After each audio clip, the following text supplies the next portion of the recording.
Hi, I'm Jack Benjamin. I want to welcome you to the 24th Annual Users Conference here in Prague. I wish I was there, as I think I have said to some of you before, virtually. It's been 25 years since the organization which supports you was first started, ARCDATA Prague. And I'm very proud to be a member and a supporter of Peter's operation here.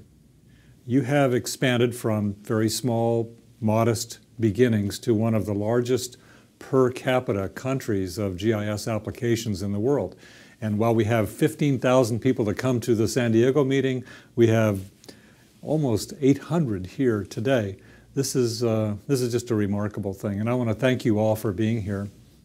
As some of you know, the Ministry of Environment first started with PCArcInfo all those years ago, and it gradually spread through different regional offices and into local governments. This year, we were very proud to be able to acknowledge one of the regions with a Special Achievement Award in GIS. This is, against the international background, something to be proud of. Again, I wish I was there to celebrate some of the work that you are doing. It's really noteworthy, and we notice it here in Redlands and appreciate your feedback and your support. The world of GIS is in some ways changing.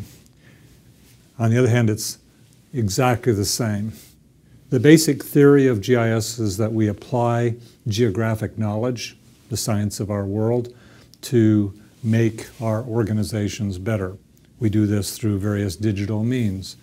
And today, GIS is undergoing a huge migration, technological shift, and I'd like to spend a moment just talking about that.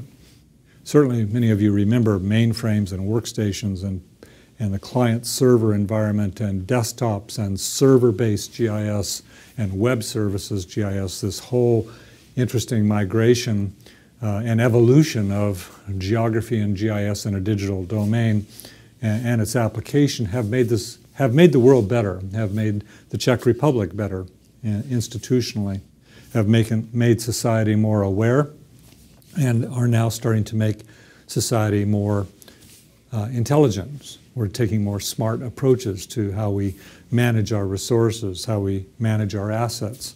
And now, in this next generation, the web GIS, it promises to expand the application of geography and GIS to a much larger audience across whole organizations and into society itself. Story maps or web services and web maps or web applications, the ArcGIS Online Living Atlas, all of these are little signals to tell us that we are in the process of moving geography and GIS and the profession of GIS to another threshold. Instead of just ourselves or just our agencies, we're looking at geography enabling and geo-enabling and geo-enlightening society at large to the challenges and problems that we're facing, whether they are climate change or the massive migration of populations occurring from developing countries today that you're facing there, particularly in Europe, or the issues of making cities more intelligent, leveraging the technology. These are all things that WebGIS patterns are enabling. What is a WebGIS? I like to describe it as a system of systems. This generation of GIS implementation is a system that unites and integrates those aspects of our existing technologies, the systems of record, the servers, the databases being transactionally maintained, and connects those individual systems into a larger network of systems. For example, departmental GIS, the planning department, the engineering department, the transportation department, the water department, have often been implemented in stovepipe implementations within organizations like cities or nations. The WebGIS sort of overlays on top of that and references the individual systems with their web services and web maps, and allows people from any device or in a web browser to access and mash up and do analytics of the data contents that are maintained in each of these individual systems, a system of systems. Not only does this WebGIS integrate our existing work, the key word here is integrate, but it also simplifies access to that work through simple apps that mere mortals, non-GIS people, can actually use and integrate information from multiple sources. This is exactly what GIS is about. So integration, simplification, and the third big word is engagement. A WebGIS is a system of engagement where people have identities. They get connected, they share, they collaborate across the web, sharing their information, sharing their knowledge, and leveraging each other's individual work. This system of systems, or system of engagement, means we're connected. Everybody in the organization can be connected, and they can access the systems of record, the utility records, the parcel records, the geologic information. They can not only access those beautiful pieces of work that you all have developed, but also they can integrate, mash up, analyze these individual pieces of information to create greater knowledge. So GIS is evolving. It's evolving from individual, personal GIS to departmental GIS to organizational GIS and ultimately to societal GIS, where some parts of information will be shared and commonly accessible in an open environment with open APIs. That's certainly what we are aspiring to develop with ArcGIS Online, an open platform. It's certainly what we're aspiring with the portal for ArcGIS, now an attachment to the server, so that inside of organizations you can implement your own WebGIS and use these web and device apps. Well, there's lots and lots of additional technology that we've been working on in the last year. New apps, new app builder technology, more real-time GIS, better cartography, smart cartography, more open source of our applications, more interoperability. All of these aspects we've been working on your behalf. And my good colleague, David Watkins, is going to be the keynote speaker. He's traveled from Redlands. He's in the development team there, working on cartography and a number of other aspects of the technology. David is by training a cartographer and really knows that subject. So it's not by chance that he's in the country of greatest cartography digitally in the world, the Czech Republic. So you're going to enjoy him. He's going to give a briefing on all the work that we've been doing. And so thank you very much for allowing me to give you sort of an insight of what we're up to. Applying geography is key to our work. Leveraging the emerging and evolving technologies is key to your success in this space. And also this kind of community that the ARCDATA Prague people have put together is key to being able to learn from each other. That's certainly what the purpose of this meeting is. And so enjoy the rest of the meeting, and I'll look forward to seeing some of you shortly.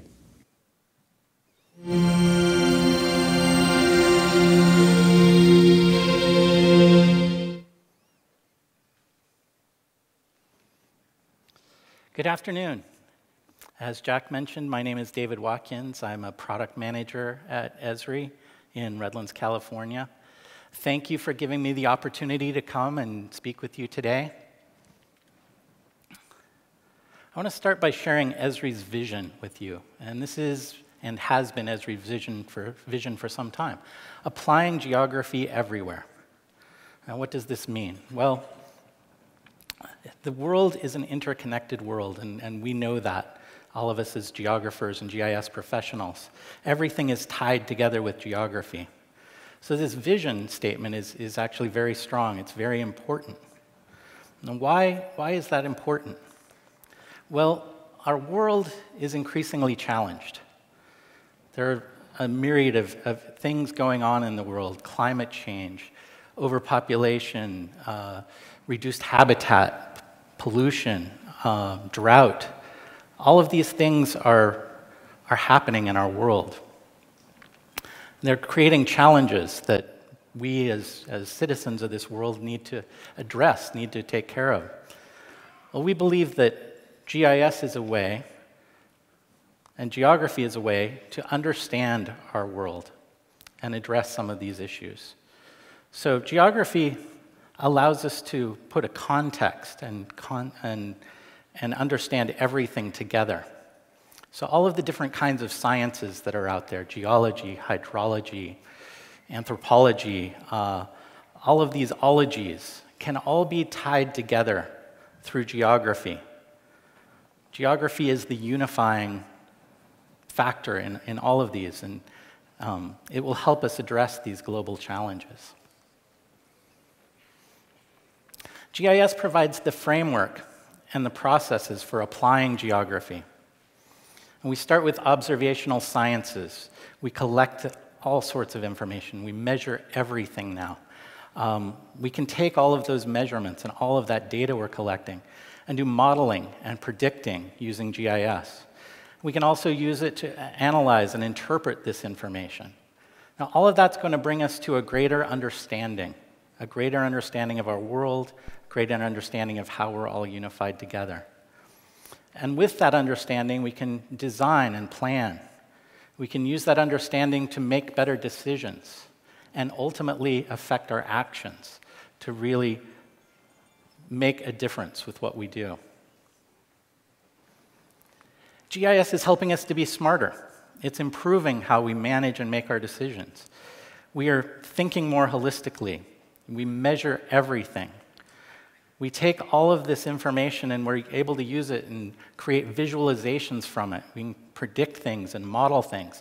All of this, again, helps our understanding. It helps our understanding of the world and how everything interacts. Jack has coined the term geographic enlightenment. He says we're entering a period of geographic enlightenment. Now, what does this mean? So, what it means is we're coming to grips with the fact that we are all unified. We're all tied together. What we do in one place affects what happens at another. We're all connected. And GIS is awakening people, awakening the world to the power of what this means and what we can do with it. And we believe it's going to help us create a better future. Now, you are all GIS professionals, all of you in this room. And GIS professionals, this is you. You're powering this geographic enlightenment. You're the ones doing the work.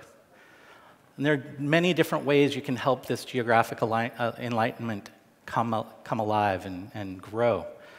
Through learning and teaching.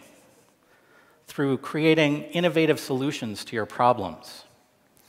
You are the ones who are going to show what's possible to the rest of the world. And this is very important. The work you do is critical.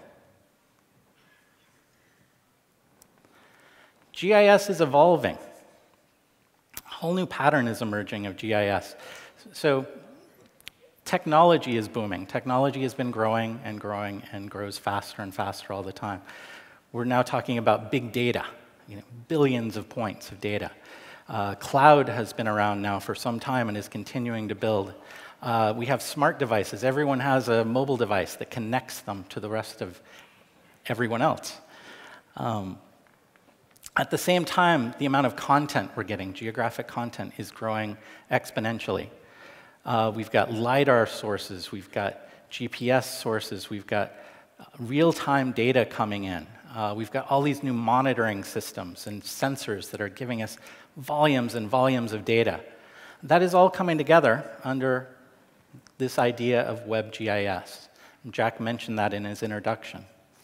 WebGIS allows us to organize all of this technology and all of the content together, and then use it to serve applications, to serve individuals, to be able to build these applications that do visualization and analytics and enables everyone the ability to collaborate with each other. We're making implementation of these apps and applications a lot easier as time goes on as well. We are creating configurable apps, apps that are ready to use and easier to use. We are creating these apps so you don't have to go in and write a whole bunch of code to build an app. This is all coming together in this concept of WebGIS. And WebGIS is a transformational architecture. So most of you are aware of desktop file architecture that I started with. Most of us started with that.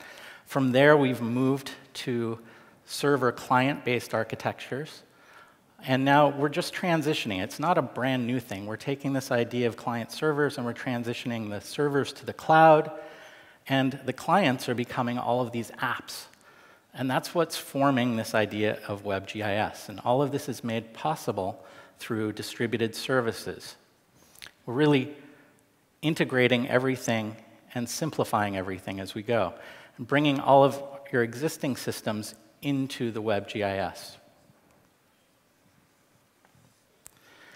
WebGIS empowers GIS professionals, such as yourselves. So all of you can make more of an impact with WebGIS. It expands your impact across your organizations. The GIS professionals create all of this content, all of these apps, all of this great analysis, and then they can push that out to the others within the organization. So knowledge workers, executives, even the open data community, everyone can get access to this and benefit from it. It's providing everyone the geographic advantage.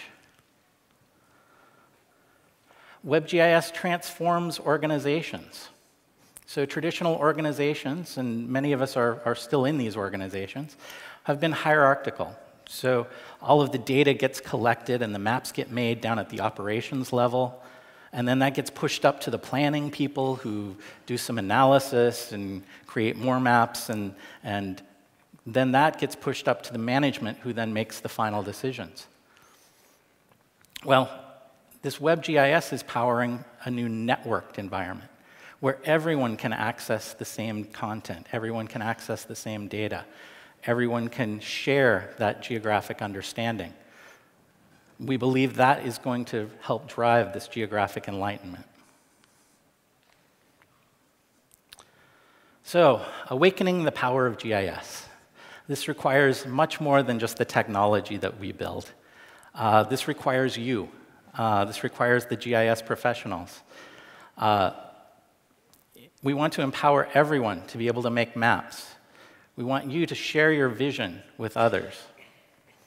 We want you to develop and deliver engaging apps, apps that are fun to use and have meaning. We want you to foster a culture of collaboration where everyone benefits. You are all good people. I know this. I've worked with many of our users throughout the years, and all of you are great people, and you're all passionate about what you do. And that's exciting. That's how we can build this power of GIS and awaken the world to it. You need to be the leaders to promote this, to share your experiences with others.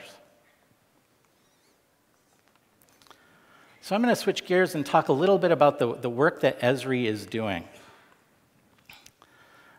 Esri, of course, we create what we call ARCGIS. It's an integrated web GIS platform.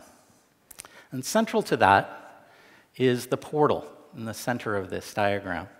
And the portal allows us to control access to all of the content that you create. So as you're creating content and developing services, to share those with others, we need to be able to control access so we can have a secure environment.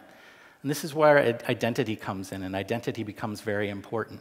Because with identity, we can control who has access. We can control if access is granted just into your organization, just within a group in your organization, or if you want to make it publicly available, we can control that through identity. So the portal becomes the key driver for ARCGIS.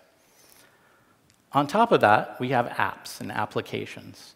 And many of you probably use desktop, and that's one of the apps we have. We also have many web applications, and you can power these through web apps. There are also devices now, and smart devices, and everyone has one of these, and more apps are getting driven from these. And so we share all of that geographic knowledge, all of that mapping and analysis and data through a series of apps. Now, what makes all this possible is something we call the geoinformation model. And this is what we use to abstract and organize all of that geospatial data. This is how we simplify it and make it easy to use, easy to understand. We take real-time data or imagery, GIS data, and maps. We bring it all into a portal and organize it by layers or by web maps or web scenes. And that gives us a way to simplify the geography and share that with others. It makes it easier for them to understand it. Now, we have a whole suite of products that make up the ArcGIS platform. I'm going to start by talking about ArcGIS for desktop. Now, I'm the product manager for ArcGIS for desktop, so it's my favorite product. ArcGIS for desktop is made up of two applications now, ArcMap and something new that we introduced last year called ArcGIS Pro. How many of you have started using ArcGIS Pro? All right, not many. Well, I'm going to give you a little demonstration and encourage you guys to go start playing with it and start getting to know it. Right now, we're at release 10.3.1 of ArcMap and release 1.1 of ArcGIS Pro. And new and improved in those releases are things like geoprocessing, space-time modeling, image processing. We've added a number of LiDAR tools for working with LAS files. And we also added a whole SDK, an API, for customizing ArcGIS Pro. Now, coming in the near future, we're adding more analytics, more geoprocessing tools. We're adding more 3D capabilities. We're constantly adding 3D. We're adding something new called vector tiles. And vector tiles are a new format for building web maps and the layers that go into web maps. And it's a tiled format, but instead of raster tiles, it's made up of vector. And they can be very fast. They cache very quickly, and they draw very quickly. I think we're going to get a demonstration of those this afternoon. We're also adding more support for mobile map packages, being able to take your data from desktop, put it into a package that then you can take and put on a device and take out into the field. And then another big enhancement that's coming out with version 1.2 of ArcGIS Pro, which is going to come out early next year, is concurrent licensing for ArcGIS Pro. It's been a big request for that. So I'm going to do a demo. Whoops. Just a quick overview of ArcGIS Pro and some of its capabilities. Now, this is ArcGIS Pro. Again, it's a new application. It's 64-bit. It's multi-threaded. What that means is it's very fast. As I'm doing anything in the application, it's using a separate thread to label versus the thread it's using to draw. And so it means labeling can always be live. The interface is on a separate thread, so the interface is always live and active. I can pan and zoom very quickly. Again, you're not getting the white strip that you get in ArcMap and then having it fill in later. All of that can be drawn on the fly. It's an application that's both 2D and 3D. So I can go over to 3D as well. And I can step through a few bookmarks here to show you how fast and responsive it is in 3D. We're doing more and more in 3D all the time.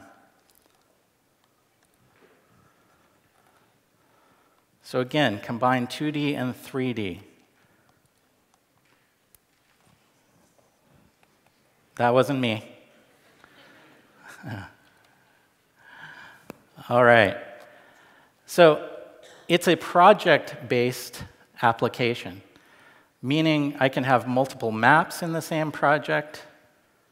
I can have multiple layouts in the same project. I can do things like view multiple maps at the same time, so I can look at a 3D view and a 2D view at the same time. And of course, I can link those views together. So as I interact with one view, the other view will sync up.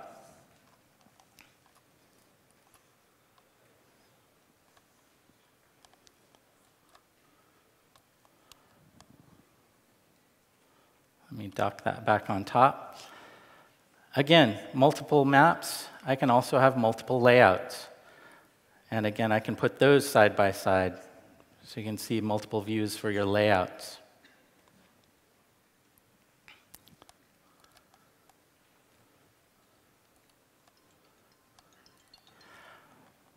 The ArcGIS Pro is contextual, meaning if I select something, a layer, for example, I'm going to get contextual tabs that show up. So the contents and things that I want to work with each layer appear when I want them to. It makes it easy to use. It makes it easy to understand. It's a simple application. It makes a complex application look simple and be simple, which is very nice. It makes it easy to use. I can do different things with ArcGIS Pro that I would be familiar with in ArcMap. So things like adding layers. So it's a new application, but it should be familiar to you if you've been using ArcMap. I can add data, select things, explore my contents. I've got this great bookmark experience for zooming to different areas. I can edit in ArcGIS Pro. And I can edit in both 2D and in 3D. So I can go in 3D and create a new building, for example.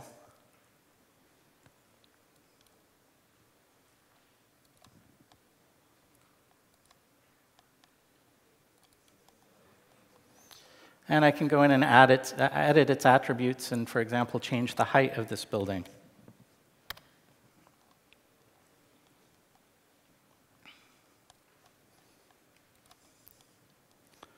All of that you noticed I did without starting and stopping editing. This goes back to that contextual interface. All of that is possible without stopping and starting editing because it knew when I went to the Edit tab that I wanted to do editing. Other things you can do is you can do analysis with it, of course. Let me zoom to another location. And I'm going to turn on another building. And again, you can do analysis in 2D or 3D. If I go to the Analysis tab, you get all your common analysis tools. You get Python, Model Builder. You can access all of the tools from your toolboxes. We've streamlined the geoprocessing experience and the analysis tools. So I can go in and just run them from this pane versus having a big menu pop up in front of you. And I'm just going to do a skyline barrier tool here just to show you what's capable. And I'm going to take an address on the corner of this building. And you notice while I'm in the middle of my geoprocessing tool, I can still zoom in. That's actually really cool. And I can run a geoprocessing tool to determine where I would be able to see the skyline from the location I'm at.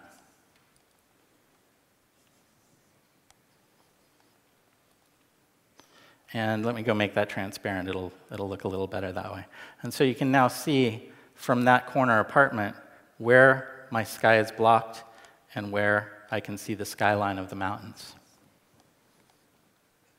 So that's just a quick overview of ArcGIS Pro.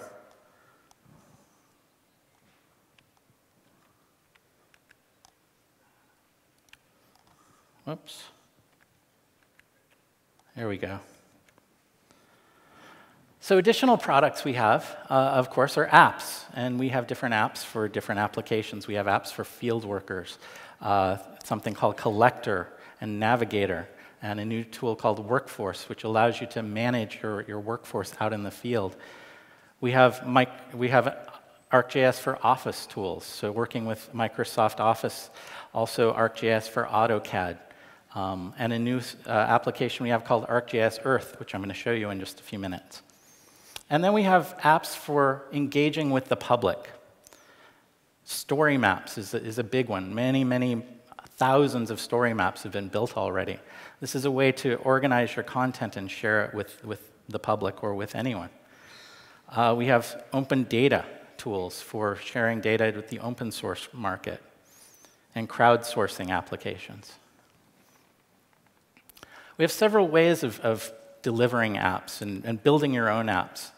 Web app templates. We have more than 20 of these web app templates, and thousands of people have used these to build applications. We have something called Web App Builder, and Web App Builder allows you to configure a series of widgets. So we have widgets for things like a scale control or a legend or a contents pane that you can configure into your own web page and then use that, and it's all centered around a map, and you can use that to build your own apps. And something new that we're just delivering is something called App Studio. Now, App Studio allows you to go in and author a mobile application or an application for a device, and you can author it once and then publish it to all the different kinds of devices. So you can author one application and then create an Android app from it, create an iPhone app from it, create a Windows Phone app from it, all from one tool. And it's very powerful, and for those of you who have to deliver applications on more than one type of device, this should be an incredible benefit for you. In addition to that, we have developer tools, so tools to help you develop your own apps. If you need more control, if you want to do it all from scratch, you can do that. And we have developer apps for virtually every language you would need to be able to create your own apps. Now, the next thing, in addition to desktop and apps, is server. And one of the things we did, and Jack mentioned this in his introduction, is we included Portal with server last year. Now, why would we do that? Well, this is all revolving around this concept of WebGIS. WebGIS requires you to have some control to access all of your content and a nice interface for working with your content. So Portal gives you that as part of your server. We've done a lot of things to improve server over the last few releases. We added something called smart mapping. Now, what smart mapping does is it gives you very intelligent defaults for the kind of data you have. And so if you pull a layer and drag and drop it onto a map, using smart mapping, it will interpret the data. It'll interrogate it and figure out what kind of data you have. And it will update it for the best symbology and the best breakdown of symbology for that map. It's actually very powerful. It's something we've done in ArcGIS Online. We're going to be including it in ArcGIS Pro at 1.2, which is the next release coming up. We've also done a lot of work around 3D web scenes. We've added spatial analysis to server, and we're adding more and more spatial analysis to server. We've got support for Azure. We've done a lot with Linux support. We want to make sure it's a very strong Linux platform. And we've done a lot to improve geocoding. Now, what's coming in the next release, so the next release of ArcGIS is going to be 10.4, and that'll be coming early next year. And 10.4 in server is a very big release for us. We've got new big data geoanalytics, new utility network that we're working on, GeoJSON, support for Google Cloud, and distributed portals. Online would be the fourth component of the software. And we've improved online with smart mapping as well, including formal metadata for your online items, better administration tools for online, enhanced printing and geocoding. And we're working on additional support for search, for advanced analytics, better OGC support, additional OGC formats, Bing map support, and vector tile base maps. Now, all of the work we do, we relate into themes. So themes being cross-platform. So all of these products combined will be affected by them. So one of the biggest is content. We've become a very huge content platform. We have millions of records that have been loaded into ArcGIS Online and things that we've put in, as well as all of our customers. We get thousands of hits every day. We get billions of maps made every week. That's billions with a B. This has become huge. The content that we provided is helping everyone, and it's really bringing the power of GIS to life. We do work in relationship to data management. We've got new improved workflow management tools. We've got tools in Pro called Tasks, which help you build workflows for doing data management. We're improving the editing capabilities. And we're expanding our database support for things like SAP HANA, Spark, and Hadoop. These are big data platforms. We're really embracing big data. We see that as something big that's coming. As Jack mentioned, we are also doing great things with mapping and visualizations. This is always a big important thing for us. I've already mentioned smart mapping. We're going to be introducing smart mapping in ArcGIS Pro. Another big thing that's been growing is the idea of 3D cartography. So as we've been able to do more and more 3D, we were able to bring that in and do all sorts of great representations with it. We've got data visualization tools, and we've been doing a lot of work around something called global visualization, and we've got a new product coming out called ARCGIS Earth, and I'm going to show that to you as well.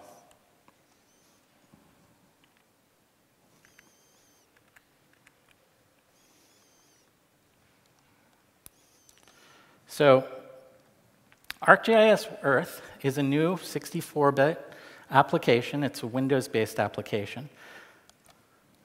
But what it is it's immersive global application that's very simple, very easy to use, and I can go in and quickly do some interrogating of bring in any of my data from shape files to web services, but I can also bring in KML files.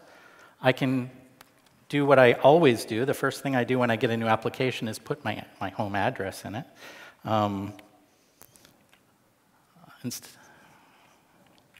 Whoops, I don't have my home address. Here we go. I've got the address to the conference center here, so let's put that in. So I'll put an address in. This is, of course, the first thing everyone does with the new app. And it's going to zoom me to the conference center. I can also do things like drag in KML. So I'm going to drag in the earthquakes of the world, or a series of earthquakes from the world. And I get a view of all the earthquakes. So this came in from a KML file. I can do both 2D and 3D KML.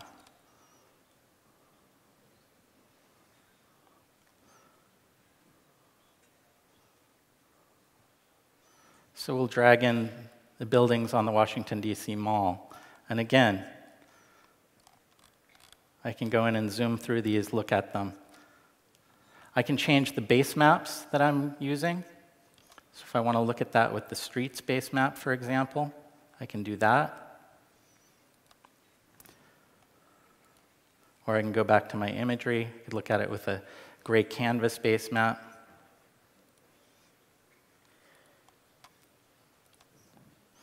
And I can load collada files. Let me just drag and drop a government house. So any 3D collada files I might have, I can just add georeferenced collada files. And again, can go in and look at that. I can do simple drawing with it. So pick a color, let me add some opacity to that.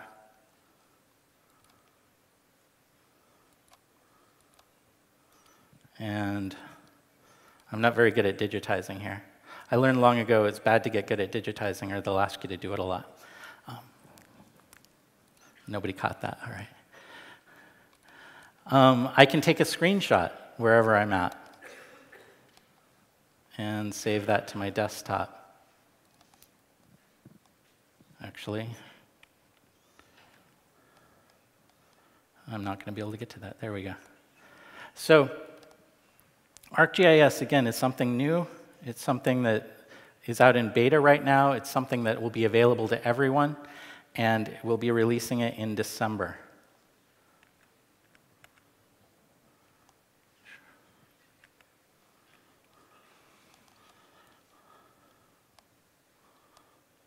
Get down to where we're at.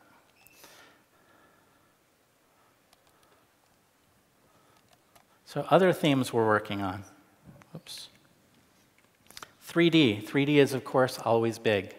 We're working on making it faster, easier to use. We're adding support for web scenes in online and in server. We're adding additional KML support. Imagery is always something we're working on as well. We've integrated more than 100 image analysis tools into ArcGIS, including things like image classification, dynamic processing, and new that's coming is support for drones and the kind of imagery that we're getting back from drone feeds. Spatial analyst, the bread and butter of ArcGIS, is always being added to. We've got new tools for Bayesian regression, which do predictive analysis. This is exciting. This is something new. We're also supporting various scientific packages that are integrating, and we're integrating them with our analysis. Something called SciPy and R, the letter R. There's a scientific package, and pandas. We're always adding analysis more and more to ArcGIS Online and Portal as well, so that the kind of analysis you can do in desktop, you'll be able to do more and more online, and really bringing the WebGIS concept to life. We're working more and more on real time. So this is the Boston Marathon, and we're able to track now thousands of points, and we've got all the runners, and we're tracking them all in real time, where they're at, how fast they're going. And we can keep track of all of that. This has become a big thing for us, and we're doing more and more to help speed and improve the performance of real-time data feeds. Another thing we're working on is big data. Now, big data has become big. So big data, we're talking more than a few 10,000 points. We're talking millions and millions of points, or billions and billions of data records. And we're working on ways to sift through all of that and categorize it and group it and organize it in a way that we can query it and find patterns and do analysis with it. Big data is becoming more and more important as we get more and more of these sensors and more information coming in this kind of format.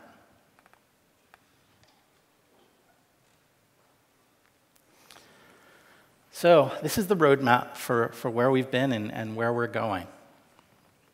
So right now we're at release 10.3.1 of ArcGIS Desktop, meaning ArcMap, and Server. We've got Pro 1.1 we released last June. So we're actually 2 releases into ArcGIS Pro already. We're planning on a release first quarter next year, so early next year, of both ArcGIS 10.4 and Pro 1.2. There's a lot of new functionality coming out in both of these. 10.4 is really server critical, lots of new server information, lots of new server functionality coming in. Pro 1.2, again, has a lot of functionality that's new and coming in. As I mentioned, we're working on things like big data and mobile, additional work on massive 3D and real time.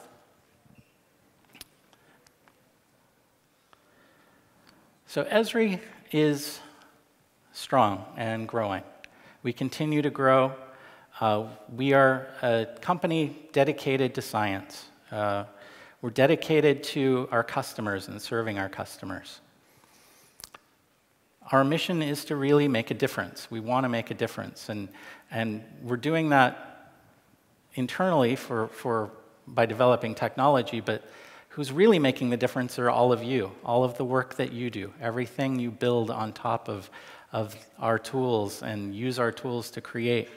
Our real mission is serving our customers.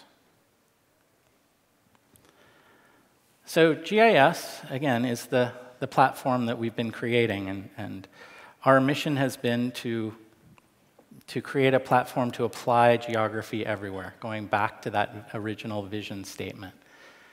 We really understand that the world is a connected place, that everything is tied to everything else, and what we do in one location greatly affects what happens in another.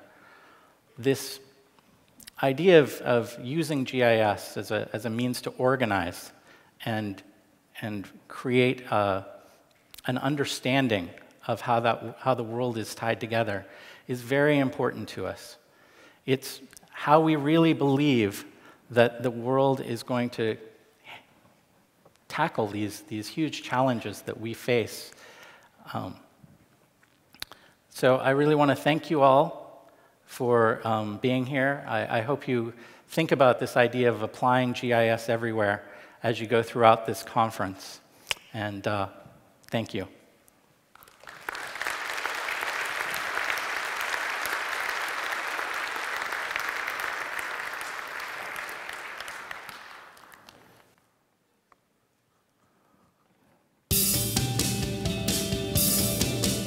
We use GIS to transform business operations. Use GIS to help people be smarter about their life. I use GIS to help people see better futures. We use GIS to help keep the community safer. We've got data coming out of our ears around here, but if you can't utilize that data, then you're coming up short of what you can provide the organization. And they took it out in the field with them, and it's like, oh, this helps us so much. Effectively, it saved our customers about $32 million. When public safety agencies are responding to a major incident, it's really critical that they're able to share information with each other. We use GIS to help keep the lights on. To keep the planet safe. To tackle global problems. To help people travel safely. To provide data on any device, at any time, anywhere. Place is our competitive advantage. In a digital world, it's about bringing people to a place where they can do things they can't do online. We need to know where our members are. We need to make sure they get the care they need. We can look at particular areas to really focus our efforts. Our staff simply couldn't do their job without GIS. I use GIS to predict the future, to empower people, to make life-saving decisions, to change the world.